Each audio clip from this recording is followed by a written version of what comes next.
We're live. Hi, Stephanie. Hi, How are you? I'm good. Thank you for having me. Yeah, I'm so excited that you are here. So we're going to let people join. We'll give everyone a couple minutes to join, and then we will just jump right in. Love it. I know. I'm so excited for today. I always sort of like give this little speech, but this part of my job is so much fun because I get to tap the experts in their field to talk about things that I wish I had access to when I was pregnant. And this topic, I told you for our prep call, I didn't know anything about. I went to the library and checked out a book, and that was only 6 years ago. Like, it doesn't even seem that long ago. And things are changing so fast. So fast. When I think back to my first pregnancy, my son is almost 9, and it's just what I didn't know, what we all didn't know then compared to what we know now. But I think there is such a huge spectrum of what people do know in this area, specifically about nutrition. And again, just fielding all the questions from my clients and myself and friends. There's a lot of confusion out there. I agree. Okay, cool. We're only 1 minute in, but I'll just let everyone know, if you guys are on the line, take a minute and let us know where you're dialed in from. It's kind of always fun to see. I don't know where the chat is on people's cell phones, so if you guys see it, let us know where you're located and where you are in your pregnancy journey. If you guys have any questions, please do not hesitate to put them in the chat. Steph and I will answer them in real time. So just for the sake of being on schedule, Steph, I'm just going to jump right in and we'll get started. Love it. Let's do it. So everyone, thank you so much for being here. I'm Sarah Hollingsworth, the founder of Populist, a simplified baby registry platform. I'm a mom of 2 girls. Milia is almost 5 and Zoe just turned 2. I live in Austin, Texas, obviously with my kids and my husband, Scott. And everyone can probably appreciate that this series is called Solicited Advice, because when we are trying to get pregnant, especially when we are pregnant, starting a family, however that looks for you and yours, the one thing we can all agree on is the endless amount of unsolicited advice that we receive constantly, and I'm not sure it ever ends. So this is sort of a play on words, and I get to tap the experts to help us answer big questions and topics that I wish I had answers to when I was pregnant with my first. And that is where Stephanie comes in to lead us through 45 minutes of pregnancy nutrition. So Stephanie, thank you so much for being here. If you'll just quickly introduce yourself, we'll get started. Hi, everyone. I am Stephanie Middleberg. I am a mom of 2. So I have an almost 9-year-old boy and a 6-year-old girl, and we live in Brooklyn, New York. I'm a registered dietitian. I have my master's in science and clinical nutrition from NYU. I have founder of my own private practice, Middleberg Nutrition, based in New York, but also do it virtually across the country. And that's my main job. I work with clients, 5 days a week, all day. So it definitely helps me stay in touch with the needs. The questions, what people are really wanting and worrying about, which really helps with my with my writing. And then along the way, I have written 3 books. This is my 3rd. So I wrote the big book of organic baby food, the big book of organic toddler food, and now the big book of pregnancy nutrition, which essentially is a prequel to the other two books. And I love working with my pre and postnatal clients. Awesome. So I'm always so curious. I know your background in sort of your education, but was there, this question seems obvious since I know you're a mom of 2, but was there something specific in your pregnancy, during or after, where you were like, I think I really need to write a book? What was there something specific that happened to your lived experience that you're like, I'm going to do this? Yes. So in my first one, right off the bat, the first conversation about prenatal supplements, I was so excited to have a conversation with my doctor about this and just geek out on the science. And the conversation was he was like, go get a prenatal. I don't know, walk into a store. And I was like, do I need extra, anything else, like vitamin D? He's like, I don't know, maybe, could it hurt? No, do it. And I just was like, there was such a lack of guidance there. And how long ago was that? That was in my first pregnancy, so 9 years ago. Not even that long ago. It wasn't even that long ago. And it's these stages, specifically pregnancy, and also I think feeding your child, where I know for myself and I know from my clients and friends, you need very specific information. You need to be handheld through this. And if you're lucky enough, you're going to have friends that are going to guide you, and maybe have a really good experience with your doctor. But that was one of those first moments that I was like, oh, wow, this is something I really need to investigate by myself, be proactive on my own. I wasn't going to get the information that I needed then. And then the other one, which there was another point, which is in your second trimester, which we'll get into when you test for when you do your blood glucose screening. I was told for the 1 hour test to fast, and it's not a fasting test. So I went in there fasted, and I failed the first one, which might have, when you have that much sugar on an empty stomach, you're more likely to spike. So it was just one of those, again, that I just had a lack of information on. And I was like, I should have known this. Like, why didn't anyone tell me? So it definitely, along those lines, those are just two examples. I have more, but where I wanted to have all this information in the book, at least to have a dialogue with your care team. And I think that's just incredibly important. So I know I'm jumping ahead, but are we still fasting for glucose tests? Well, the second one you are. So if you fail first and then you do a 3 hour glucose test, that is fasting. The first one should not be, but I can't tell you how many clients I have that their doctors or their nurses are telling them to fast for that. Yeah, I fasted for both of my pregnancies on the first test. It's not a fasting test. Get a high protein meal in there, because with blood sugar control, if you're going to have high protein, high fat, that's going to help the likelihood your blood sugar is not going to spike and then crash. So you're just going to set yourself up to be able to pass that test, because that 3 hour test is really not fun. And of course, if you do end up having gestational diabetes, we'll take care of it. And there's resources, and you'll meet with probably a registered dietitian. It's okay. But you can prepare for it better. Okay, good to know. I feel like I have so many follow-up questions on this that we're going to get to, but I feel like we're going to back up and start. So in Stephanie's book, which we'll make sure you guys all have links to, it's formatted in such a thoughtful, strategic way that helps us really organize and conceptualize, pre-pregnancy, first trimester, second, third, and fourth, and so on. So I'm thinking about getting pregnant. What are some things that you recommend for new moms to be more proactive when we become pregnant? Like, what are the things that you love to talk about with your clients and in your book about what we can do with our bodies before we get pregnant? Yeah. Before we do anything, when clients come to me, when I speak to anyone, and this is something I wish everyone did that they don't do, is to get their blood work done, because I want to see a baseline of where your nutrient stores, because most women go into pregnancies deficient in at least one nutrient. If you've been on birth control I was for 15 years before my pregnancy, it depletes the body of so many nutrients, like folate, B vitamins, magnesium, C, D, so many.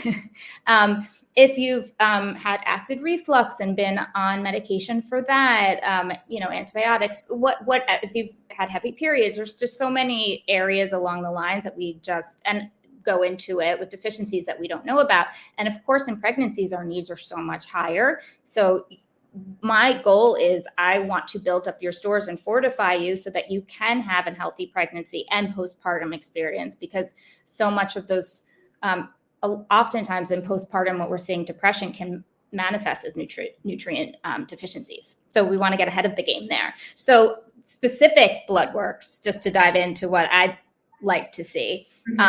For example, vitamin D.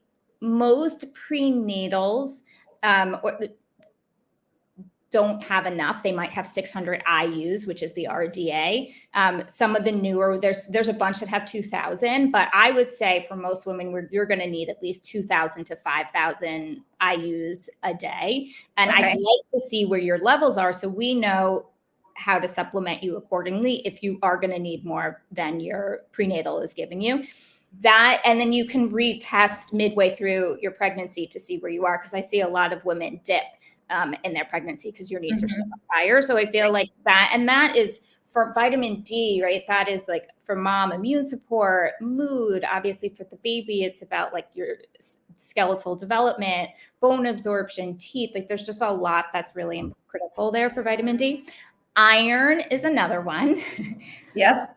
40% of women end up being deficient in iron, especially in the second and third trimesters. It is so, so common. So again, let's see where your baseline is, because if you're borderline, then you're going to make sure you have a prenatal that has an iron, or we're going to make sure that we really get you having 2 to 3 servings of meat a day, and really talk about ways to boost your iron to be able to prevent it. I would say a lot of providers will test for iron in the beginning. Really try and be proactive to test for it in your second and third trimesters, especially if you're feeling fatigued, heart palpitations, you're walking up those steps and you're especially winded. That could all be a sign, or your extremities are cold. Those could all be a sign that you could be low in iron. So get that checked. It's, in my opinion, that's an easy fix, and early. Another one, hemoglobin A1C. So this is a marker that does track your blood glucose for 2 to 3 months. Like I just said, you don't get screened for it until week 24 to 28 in your pregnancy. At the start of pregnancy, if you're, say, 5.7, which is a marker, and above, research shows that there's a good chance you might develop gestational babies later on in pregnancy. So why not focus blood sugar control earlier than wait until week 24? Like that just boggles my mind, right? And again, in beginning of pregnancy, you're going to focus on a lot of carbs. So I get that that's going to be, it's not going to be as easy, but for me, there's been no more highly motivated client than that of a pregnant woman. And this is just kind of a silly question, but okay, so we're thinking about getting pregnant. Your recommendation is we're going to get our blood drawn before to get a baseline to see where we may be deficient before we get pregnant, because as we all know, deficiencies, we decline. The baby takes all the nutrients from mom if we're not supplementing. But your baby will be fine. Your baby will be fine, yes. So we get our blood drawn.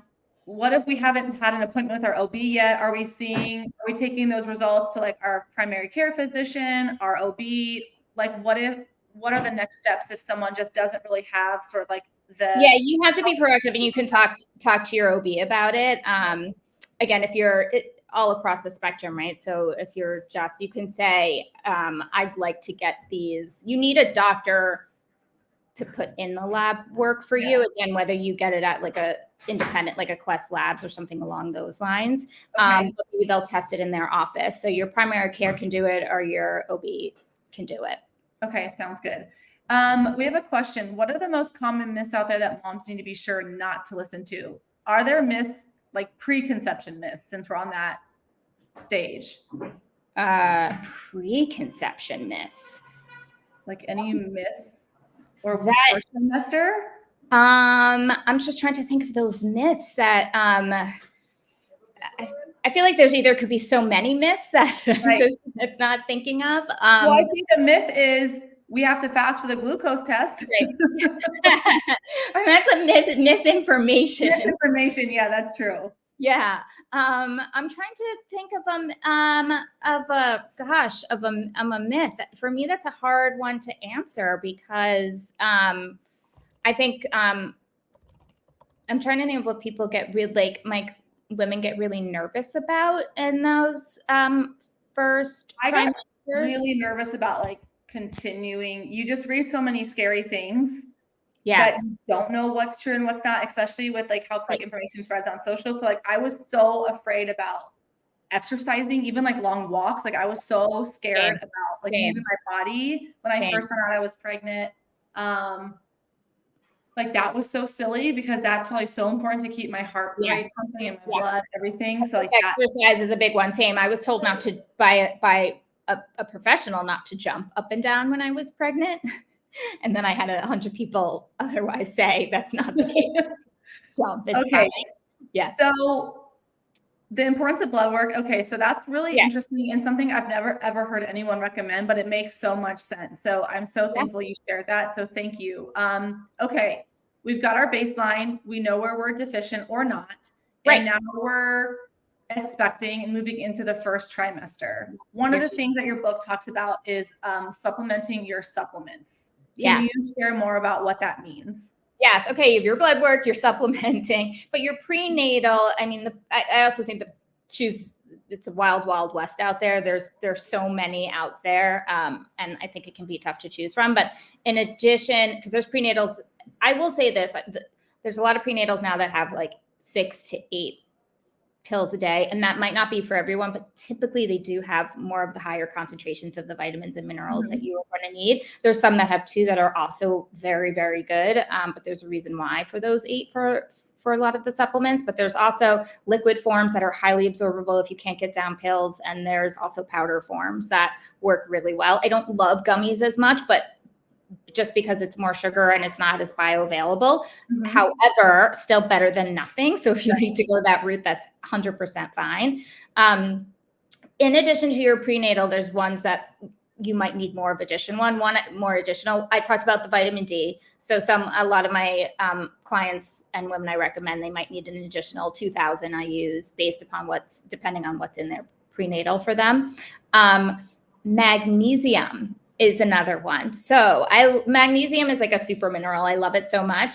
A lot of women are deficient in it, but if you are experiencing leg cramps, headaches, constipation, sleep issues, added stress, magnesium can really help with that. And there's different forms. So if it's more of like stress, leg cramps, headaches, magnesium glycinate is a very highly absorbable form, and malate are highly absorbable forms. So you could definitely take that in addition. If constipation which is really, really common throughout pregnancy, if that's your main concern, magnesium citrate is a good form of magnesium specifically to take. And you can get that you could take it in addition to your prenatal. Some people will also take baths with Epsom salt baths, and that can get absorbed through the skin. So that could really help. So I'm a big fan of magnesium. Choline. So not all prenatals have choline in it. And choline, actually talking to manufacturers, it's hard to get high levels because it becomes chewy. So it's just like in food science of making it, it's hard to meet the exact levels of it. We do need around 450 milligrams to 550 when we're nursing. So if it's not in your prenatal, you may want to look for an extra source of choline. We can get choline through eggs is a wonderful source. So one egg might have about 150 milligrams just there if you think about it, but not everyone's eating eggs or liver or shellfish. So think about, and choline is so important for brain development, and it works with folate to help with prevent neural tube. And brain development for the baby, right? Yes. Yeah. Exactly. I had never heard of choline with my first pregnancy, and it wasn't until this podcast episode that I first heard about choline and then started taking it like halfway through my pregnancy with Zoe. But it's just, again, that was 3 years ago, and I had never heard of it until recently. Yeah. And still, I would say to this day, a lot of people don't know about it. And obviously, the research is so young, and more studies are showing maybe upwards of 900 and more. Right. We just are still figuring that out. But if you look at prenatals, oftentimes, again, they don't have them, or they're just super, super low in concentration for whatever reason. So that's a really good one. Also, along those lines for babies' brain development, DHA and EPA. Usually that's not going to be in the prenatal itself because it just oxidizes at different rates. But it's really important that, again, it's EPA and DHA. So some of them might just have DHA and not the EPA in it. If you're vegetarian or vegan, algae is really a wonderful source. But again, make sure it's EPA and DHA when you're looking at the bottle. So you get both of those. I also recommend, this is more specifically, could be in the 3rd trimester, but a probiotic, because research really does show that it can help minimize chronic diseases in kids, chronic conditions in kids. So allergies, eczema, ADHD, things of that nature. We're learning, and you just did a webinar in terms of like the gut microbiome for the mom, for the baby, and how important that is. I would say it also helps with regularity. If you know also that you might get a planned C-section, it's important to take a probiotic. Or if you know, like what happened with me when I started pushing in my delivery, I spiked a fever. And as soon as my son was born, he was immediately put on antibiotics, and as was I. So I was stripped. So if that happens, take a probiotic if we weren't already, and you can give it to your baby as well. Or if you have mastitis in postpartum. But probiotics, I think are really, really important. Awesome. Thank you for sharing all of that. Yeah, and then add an iron, because some women don't want to have iron in their normal prenatal because if they feel like they won't digest it. But iron bisglycinate is better. It's a specific type of iron. It's better absorbed with fewer side effects. So that is a good option if we're looking for an added iron supplement if you do dip. Okay, perfect. Thank you. Yeah. I think this next question is really interesting and something a lot of people would love to hear about. So remedies for common like side effects and issues in the first trimester. Yes. So for me, it was extreme nausea. Yeah. Every time my husband was like, I'm going to cook this for dinner. It sounded great when the plate would be in front of me. I couldn't even touch it. I felt so bad. Constipation. And I just didn't sleep very well. So I had some of those symptoms in my first trimester. So can you walk us through what are some of the most common symptoms we can expect in the first trimester and remedies that you like to recommend to your clients? Yeah. So 70% of pregnant women do experience nausea. If you don't, doesn't mean you don't have a healthy pregnancy. You are just considered one of the lucky ones, and I'm amazed if that doesn't happen. But there's things we can do to help minimize it. Granted, you still might have nausea if you follow all of these, but one of them is to pay attention to blood sugar control. So oftentimes when we're like nauseous, we don't eat, and that's actually going to make it worse for you. And some people are just used to going to pregnancies. They're used to skipping meals, or they don't have snacks. Like, you really need to eat probably every 2 to 3 hours and stabilize your blood sugar.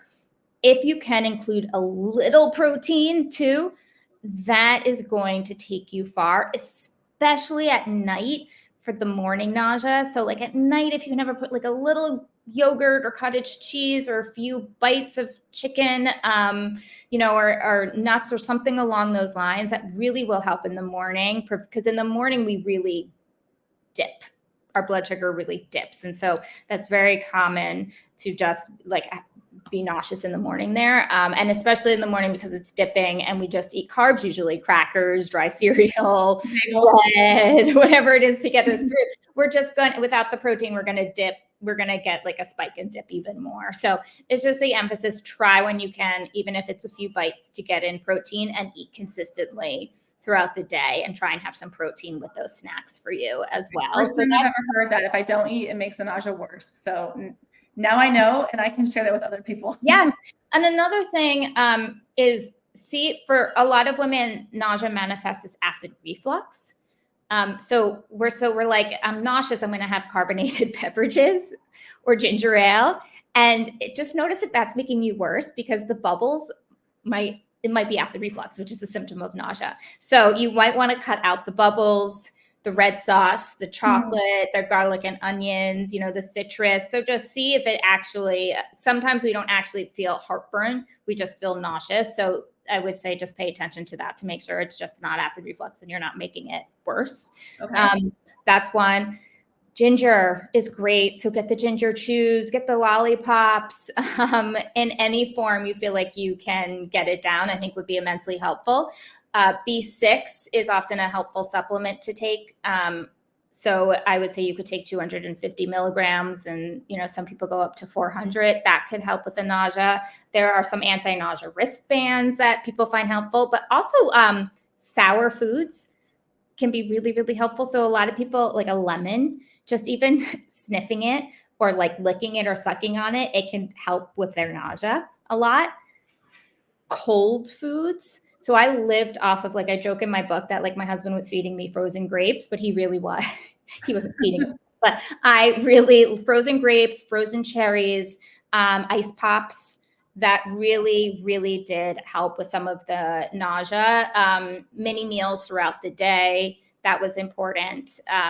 And I remember at some point I was having like multiple smaller meals. Like, it was just all I could stomach. 100%, 100%. And then I know it's the last thing you want when you're nauseous, but even trying to go for a light walk throughout the day, you know, or after meals, that could that could really help. It's typically like weeks 7 to 12 are the worst. And then like some people wrote, I see a comment like I was nauseous my entire pregnancy. Like that's really rough. Awful. It's so hard. It's so hard because it feels so not debilitating, but it just when you feel sick, it doesn't feel like you can do anything else. Yeah, exactly. 100%. 100%. So yeah, it's so you could take all these steps and then obviously like still feel nauseous, but we want to do what we can to minimize it. I would also say with liquid, sip versus chugging, that would help. You just then really we'll talk about hydration, but you just really want to make sure that you're hydrated throughout. Right. What about a remedy for restless leg syndrome? Magnesium. Okay, great. Magnesium. So this is the powerful mineral that we need. Exactly. That one is wild, right? It's something you've never experienced before, right? But magnesium is really a big one. Obviously, there's potassium too. So that's which you are found in avocado, bananas, potatoes, which are some good sources of potassium. And make sure you're well hydrated, and also walking can help with that. And then some people compression socks. Okay, cool. For that, yeah. And then there's constipation, right? Yes. And that's a combination of our hormones, our progesterone increasing. We're probably not having as much fiber in our diets. We're not eating as much vegetables. And you might have iron in your prenatal. So there's a lot of reasons why we all feel constipated in pregnancy, which is rough. I'm just going to say off the bat, hydration is one of the things that's like, you're going to hear it all your life, but really hydrate, because you can have all the fiber in the world. Unless you have enough water, it's just going to distend you and not help you actually go to the bathroom. Another thing is fat. Fat helps lubricate your internally. So it does make it easier for you to have a bowel movement. So things like avocado, oils, like nuts and seeds, got up the fiber. So if that, again, you can't get vegetables in, even things like chia, 1 tablespoon of chia seeds is like 4 grams of fiber, same with ground flax. So if we can do something to put it into a smoothie and blend it and put some spinach into a smoothie with some fruit and, some protein source, I feel like that can really help a lot, because a lot of green vegetables are going to be really rich in fiber. But again, a lot of women in that first trimester can't get it down. Right. Beans are another really good source of fiber, really, really high in fiber. So our needs are also higher in pregnancy, 30 grams a day versus like 27 otherwise. And then get walking, moving. Again, that really helps with getting things moving in that department. And then magnesium. Magnesium. So basically, when you get pregnant, get some magnesium and just take it for pretty much anything that you're dealing with. Exactly. It's true, because it also helps prevent preeclampsia and hypertension. So it's just really use it all for everything. It's really wonderful. But magnesium citrate, you can start with 1 pill. You can go up to 3 if you're really uncomfortable. That will really help as well. Okay, great. So that's the perfect segue. I want to move into the second trimester. Like these webinars fly by. We have 15 minutes left. Yeah. So it's just crazy. Okay, so second trimester, we have a lot of topics we wanted to cover, but I hear a lot from our own community about preeclampsia and hypertension. Yeah. So can you explain from your point of view, what is it? What can we do if we get it? And just some things to be aware of. Yeah, it's at elevated blood pressure, and hypertension is more common. 1 in 5 women, I believe, get it, where preeclampsia is more, you notice it's the high blood pressure, but also the protein in the urine, and it can affect your kidneys, and it can have more serious complications later on in pregnancy and birth. And that is more preeclampsia. For hypertension turned to preeclampsia, that's more rare, but it is more serious. Okay. So just first off, eating like a whole foods-based diet just from the start is going to help prevent it.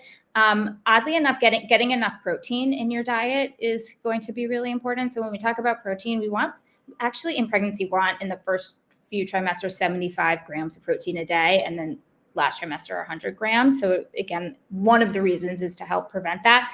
And if you have a protein with every meal in your snack, you should hit that. Like 6 ounces of a meat or a fish is going to get you 40 to 45 grams of protein right there. And as I was saying, magnesium. So sodium, a lot of women think to back off of sodium, but actually sodium is really important. So I wouldn't fear sodium unless, again, you start with necessarily like hypertension, and your doctor says you need to be careful of it. But if it's in olives, naturally, pickles, dairy that you're craving it, salted nuts, electrolyte mixes, where they really have these electrolytes, potassium, those can be helpful to prevent it as well. So those are some tools that you could do. And calcium, some doctors might put you on a calcium supplement if they feel that you're at risk or you're heading in that direction. Okay, sounds good. Thank you so much. Okay. Is there anything else you want to touch on that you think is like super important for the second trimester before we jump to the third? Just the test for the glucose test. Yes. Okay. Yes. But I will say this. So also there's, to make it more palatable, because I say it's like an off-brand, like Gatorade with a maple syrup consistency. Like it's really gnarly tasting. And a lot of women get headaches and they feel nauseous from it because you have to drink it, I think, in under like 5 minutes, something along those lines. People just chug it to get it out of the way. Yeah. I feel like a citrus flavor is like a little bit better. And if you can get it cold, that's going to be a little better. There is a new product out. It's not that new, but a product out there called the Fresh Test. And it's a dye-free option for this glucose. Oh, that's great. Yeah, it's great. And it has the 50, grams of sugar. And that's another thing I would say, approach your doctor with it and say, if you're interested, say, I want to use this. This is important to me. It also tastes better. It tastes like lemonade. And they should approve it, honestly. If the doctors don't, because they just don't know about it. I wouldn't do alternatives. Like some people do the jelly bean test. I wouldn't do something along those lines. I will say a lot of people who go into it with a low carbohydrate diet might get a false positive just because their body is not used to having that much sugar. Again, either then you eat a little bit more carbs leading up to the test, or you could do potentially an alternative. So some people prefer to track their own blood sugar at home. Okay. But if you are going into your test 24 to 28 weeks, eat a protein-rich breakfast. So like eggs and avocado, Greek yogurt with nuts and hemp hearts and flax, something along those lines. Like really go for it. That will help your chances of not failing. Okay, awesome. Thank you. I know I have a friend who failed and she was so bummed. She didn't fail with her first 2 kids, and now she has to go do that 3-hour test, and it's like just so time consuming. It's hard. It is time consuming, and it's like it's nerve wracking, and it's not fun because the 3-hour test, you have 100 grams, and then at 1 hour, 2 hour, 3 hours, they test your blood sugar, your responses to it. So we want to avoid it if we can. Okay. Third trimester. Yeah. Okay.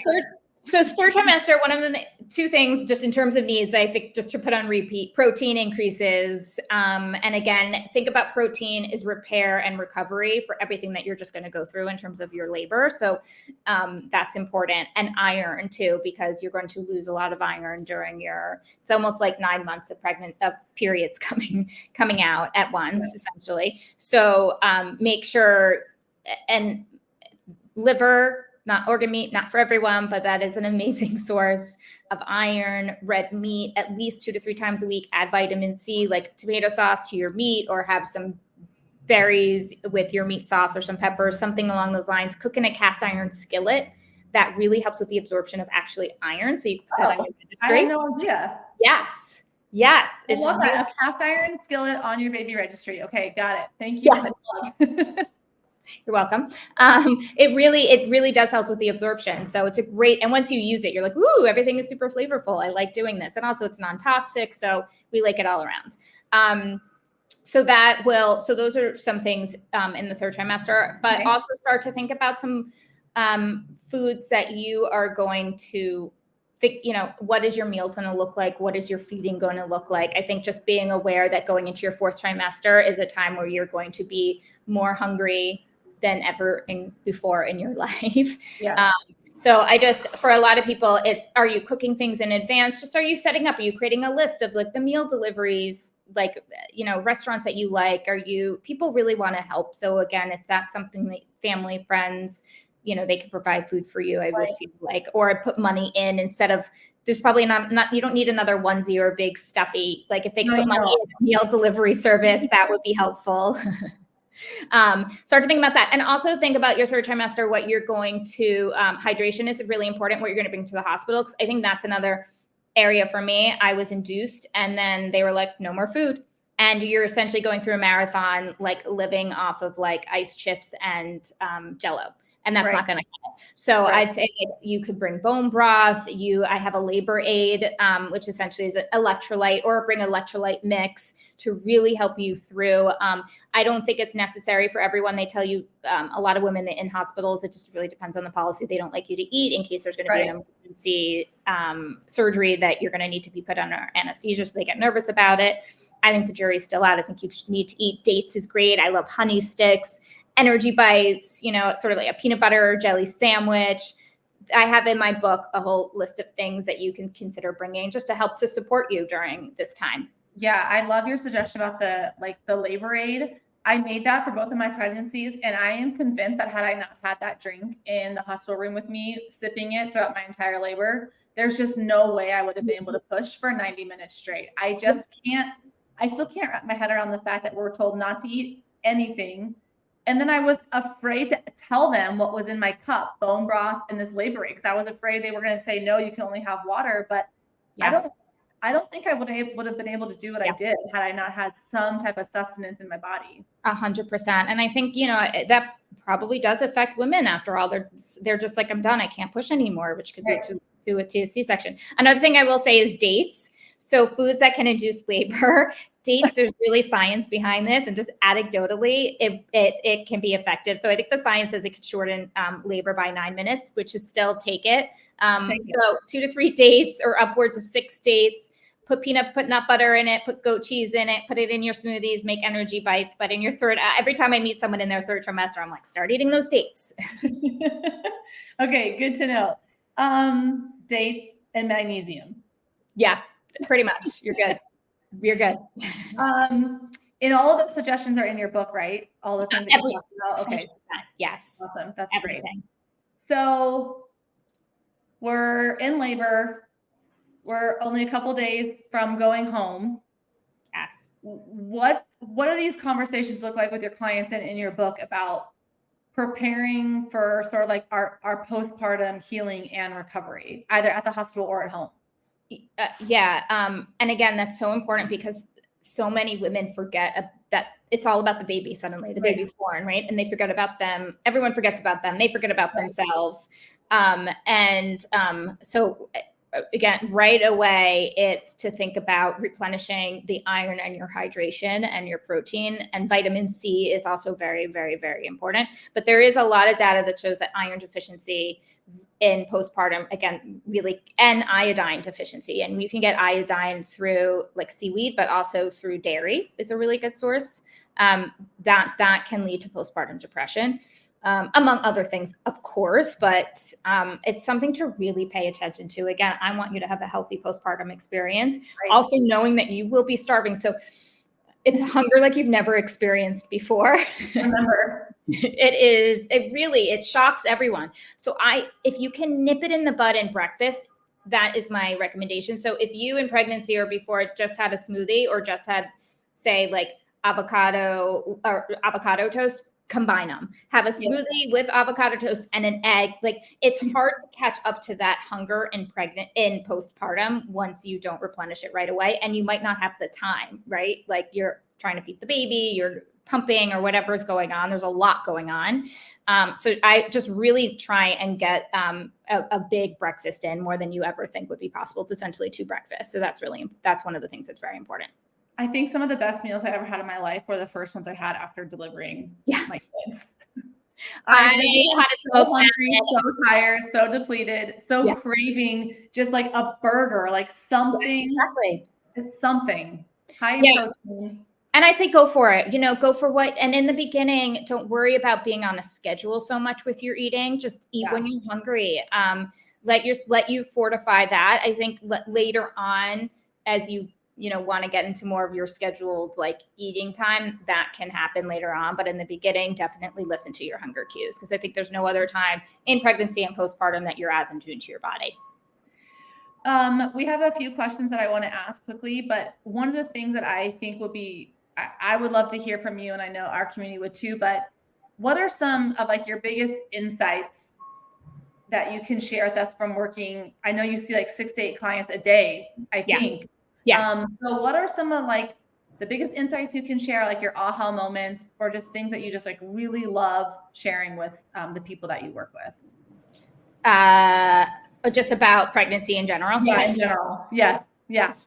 Ooh, the aha moments. I think that's a really good question. I mean, I think we touched on some of them in terms of, it's just that listen to your body at this stage. Again, you're never going to be as in tune, which I think is really, really interesting. So feed that hunger in obviously like a smart way, but don't try and like white knuckle through that hunger for you, because it's not going to happen. And I think people really like guidance of what specifically to eat, and when that becomes really important to them. It's just, again, that coaching is like, oh, I am doing it right. Oh, like, or that's a great little tip or tweak that I can throw in there. And again, in pregnancy, I really do think, as much as I love vegetables and you should eat your vegetables, but like the protein and fat in pregnancy reigns supreme.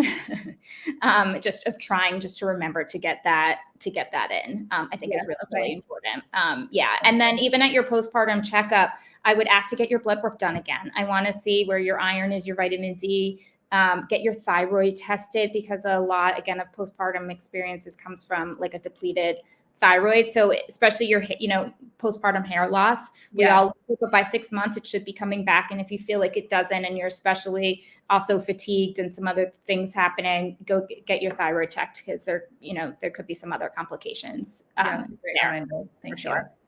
Yeah. What's your recommendation on caffeine intake during pregnancy? Yeah, caffeine is fine. I mean, the recommendations really are 200 milligrams like a day. There are, there are studies that love Emily Oster says you can have 4 cups of coffee a day. That's safe. And it definitely could be, but from a nutrition perspective, I would say don't do that. So 200 milligrams, like I think a normal like 8 to 10 ounce cup of coffee is like 100 milligrams. So you could have 1 to 2 cups of coffee, but it leads to heart palpitations. It could lead to more anxiety. Oftentimes the coffee replaces your water, your hydration intake. It doesn't count towards your hydration numbers, which should be around 100 ounces a day.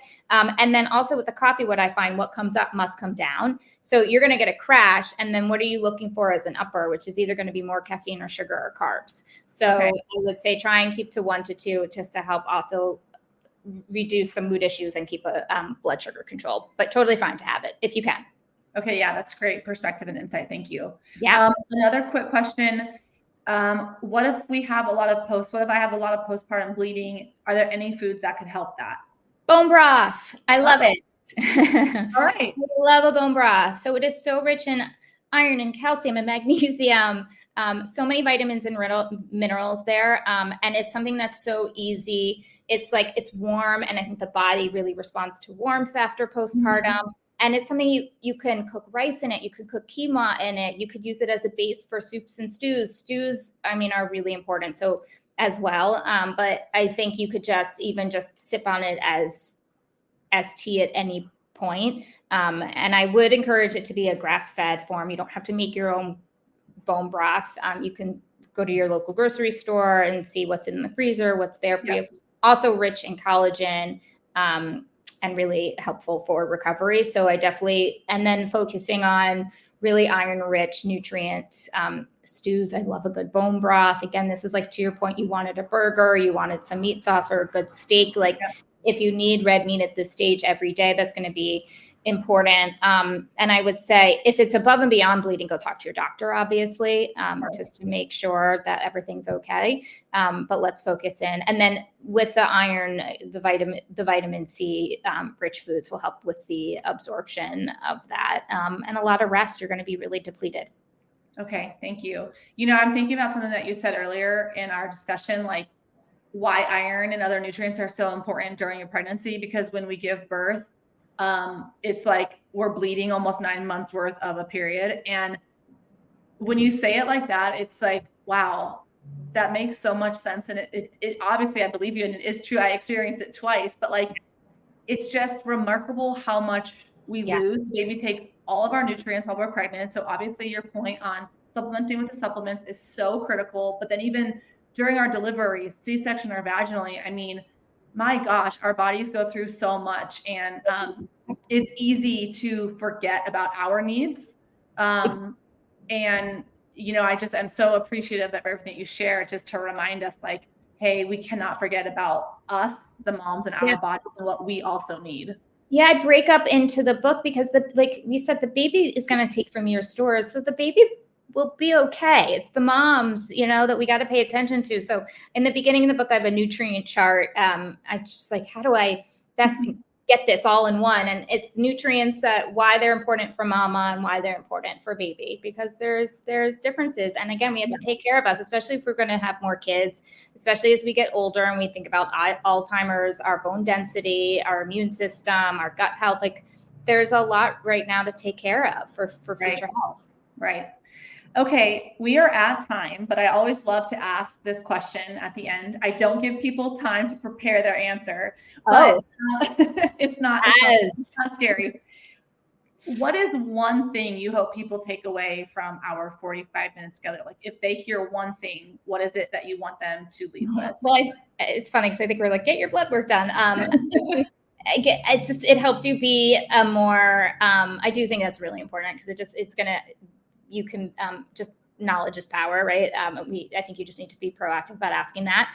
But what I do hope everyone takes on is, it's one of my favorite sayings, is not let the perfect be the enemy of the good. So let's just give ourselves grace. I mean, I think you're like, mom guilt starts the moment you get pregnant. Am I doing enough? Am I eating enough? Am I walking enough? It's like so much of it. So I think you just need to just focus in on you, on your pregnancy, what's right for your family. Take some baby steps. I understand if you can't do everything, that's okay. But I think we're just aiming, in this day and in social media, it's very easy to compare what you're doing compared to what other people are doing. And I just really just focusing on you, and good is still amazing.